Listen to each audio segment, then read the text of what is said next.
This year at Mutt Strut, there are 2 top dogs, and I want to introduce you to both of them, but first I'll introduce you to Indy and Megan.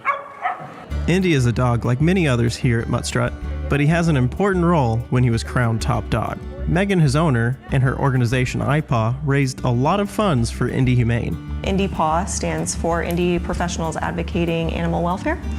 And the group was organized about 5.5 years ago. We've raised about $45,000 for IndyHumane as a group since then. And so the group, one of our big things every year is obviously helping to promote and raise money for Mutt Strut. Her organization chose Indy as their front runner for top dog. I asked her what breed Indy was, and she said, He's a mix of a bunch of different things, mostly chow with some Newfoundland, Border Collie, a little bit of Lab, we think. When she met him initially, he wasn't what she expected. We were looking for a second dog and looking for a Border Collie mix, and that's what he was listed as online. And when I went to go pick him up, they kind of handed him to me, and he was just this lethargic, half-asleep ball of black fur. And they loved him nonetheless.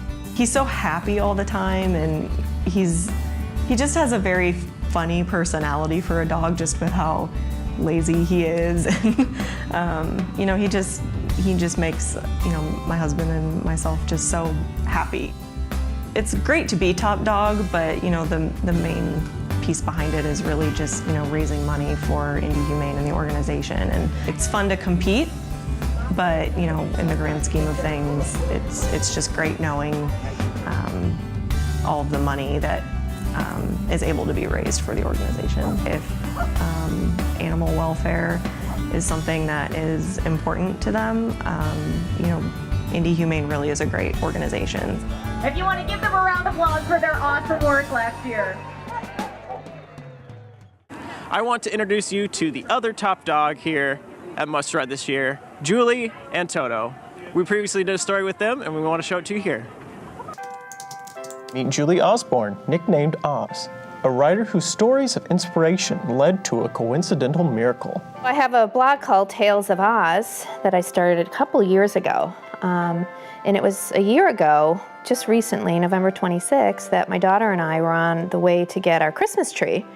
And I randomly said, well, let's stop at Petco and see the dogs, which is really odd because I've never said that before, but there was something about stopping. So we went in, and of course I said the grand statement, we're not getting a dog today.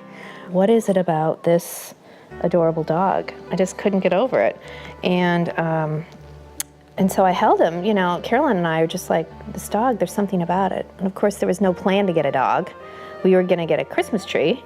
But after, I'd say about 45 minutes, I couldn't let him go. He was just so sweet. Julie cradled him in her arms for some time and then asked the rescuer, also coincidentally named Julie, what was this small dog's name? She was surprised by the name, Ebenezer. Why is this dog Ebenezer? Like, it is the strangest name because you automatically think of Scrooge. And does this dog look like an Ebenezer? I mean, he's just the sweetest thing. And she said, oh, well, we renamed the dogs and we gave them all Christmas names. There's Jingle. And I said, well, what was his original name? And she said, oh, the dog's name was Toto. And right at that moment, my daughter said, oh my gosh, Mom, you just found your dog. Toto found his new forever home in Julie, even though her and her family meant to get their Christmas tree. At the Oz household, Julie reflected on what Toto has been through in these frigid winter nights. He was living outside. So imagine these cold nights. When I take him out to go to the bathroom and it's cold, I'm thinking, he used to live out here. He was living outside on a cold patio, and I guess the police came in when they discovered the situation. And then For Precious Paws Rescue in Kokomo got the dogs, and then they, just started working on him medically. First of all, when I got Toto, he had a lot of parasites. I was at the vet for the first couple months, quite a bit. She never knew she needed Toto, who'd become a staple approach to her blogging.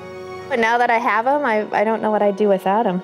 But he sits on my lap when I write, and he's inspired a lot of my stories. And I just felt like he was sent to me, that it was a divine intervention. Toto walked his way into her heart, sharing life lessons. He befriended a large mastiff even though the size difference, teaching her not to judge a book by its cover or not to be afraid to approach something bigger than you. There's no place like home. And those were the top dogs for this year.